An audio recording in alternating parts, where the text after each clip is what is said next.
السلام عليكم ورحمة الله وبركاته. لما بتشتعل ثورة في تونس فده معناه ان دولة بن علي في خطر، ولما بتشتعل ثورة في اليمن فده معناه ان دولة علي عبد الله صالح في خطر، ولما بتشتعل ثورة في ليبيا فده معناه ان دولة القذافي في خطر. اما لما بتشتعل ثورة في مصر او في سوريا فده معناه ان دولة اسرائيل في خطر. فلسطين هي بوصلة العمل الثوري في مصر وفي سوريا،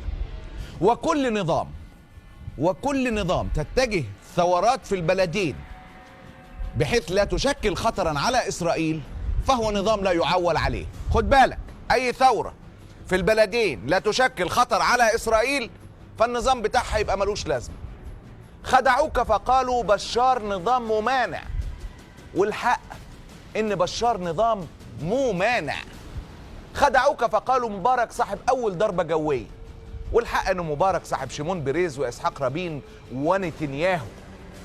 في يناير جت الثورة بما لا يشتهي الصهاينة. سيبك من التفاصيل التافهة بتاعت عزيزي شيمون بيريز، ده كلام بيضحكوا بيه على عياله الصغيرين. نظام الإخوان مهما اختلفت معاه في التفاصيل لم يكن أبدا النظام الأمثل بالنسبة لإسرائيل. أفق التوقعات كان في غير مصلحة العدو الصهيوني، وكان لسان حال الصهيوني وكأنه بيقول الآن مسيرون وغدا مساندون وربما محاربون. هنا كان الانقلاب على ثورة يناير هو في حقيقة انقلاب على كل ما يشكل خطرا على دولة إسرائيل. ذهب مرسي الرجل الخطر بالنسبة لطفلة أمريكا المدللة إسرائيل، وجاء السيسي رجل إسرائيل الأول في المنطقة، رجلها غير المسبوق. ولأن السيسي جاء بلا شرعية بانقلاب عسكري على أول رئيس مدني منتخب في تاريخ مصر، فكان لازم يدفع المزيد عشان يتحصل على البركة العالمية. وقف السيسي أمام العالم ليعلن بملء فيه مصر تحمي أمن إسرائيل، مصر لن تقبل أن تكون خطا خلفيا للهجوم على إسرائيل.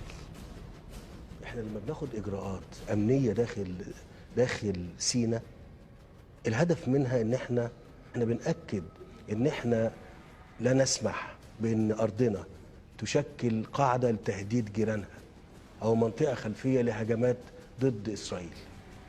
مصر تحارب الارهاب، اي ارهاب يا سيسي، ارهاب حماس طبعا، ارهاب الفلسطينيين طبعا، انما اسرائيل فحبايبنا. ظل الرجل يخلع عنه ملابسه قطعة قطعة حتى ينال اعترافهم ومساندتهم ورضاهم. ظل يتعرى أمام السيد الصهيوني إلى أن قال الإسرائيليين نفسيهم السيسي يحمي حدودنا وبيدهشنا بحفاظه على أمن إسرائيل. والنتيجة إن إسرائيل بتضغط في أمريكا لمساندة السيسي ووقف أي عقوبات عليه. أمريكا بتجدد العهد وتجدد المعونة، والسيسي في الأمم المتحدة بينحني أمام أسياده عشان يشكرهم على أفضلهم، وبيجدد الاعتراف بدوره. أمريكا بتساعدنا، أمريكا ولية نعمتنا، أمريكا تمنحنا الملايين، هكذا بلا حياء وبلا خجل. ولما لا؟ وهم من علموه وربوه وجندوه وزرعوه، وهم الآن من يحافظون عليه كنزا استراتيجيا جديدا لإسرائيل وأمنها ومستقبلها. الحاجة أم الاختراع، والخيانة أم البقاء على الكرسي. أبو مازن، نوصل بقى للب الحكاية. أبو مازن من قلب الانتفاضة الثالثة بيصرخ ويقول يا أخي مالنا ومال القدس؟ الرسول عليه الصلاة والسلام ساب مكة. هذاك الرسول عنده وحي، أنا ما عندي وحي.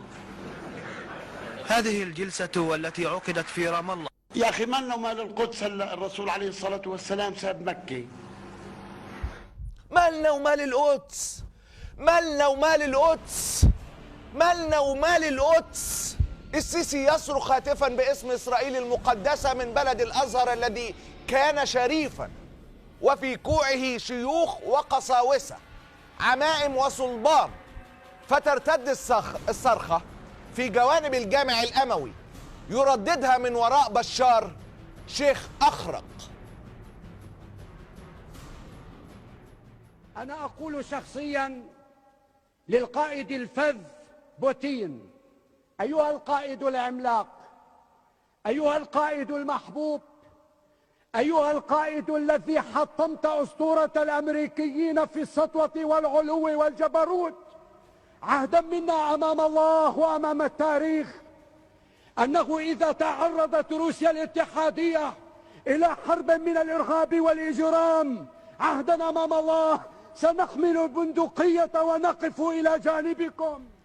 من أبو مازن زعيم الخونة مالنا ومال القدس إلى السيسي كبير الخونة أمن إسرائيل، إلى خطيب الجامع الأموي، خطيب الجامع الأموي بيحلف باسم بوتين، خيانات بعضها فوق بعض، وسخات بعضها فوق بعض، ظلمات بعضها فوق بعض. يا رب متى نصرك؟ متى نصر الله؟ ألا إن نصر الله قريب. ألا إن نصر الله يبدأ بروح فلسطين الصامدة رغم كل شيء، بأولادها وبناتها وشبابها. ألا إن نصر الله يبقى ويستمر وسيأتي بالمرابطين، بأمهات الشهداء، بالشهداء، بفلسطين الصامدة المرابطة القوية. ألا إن نصر الله قريب يبدأ بروح فلسطين، فكل شيء وكل نصر هيبدأ بروح فلسطين وإليها ينتهي. الله غالب.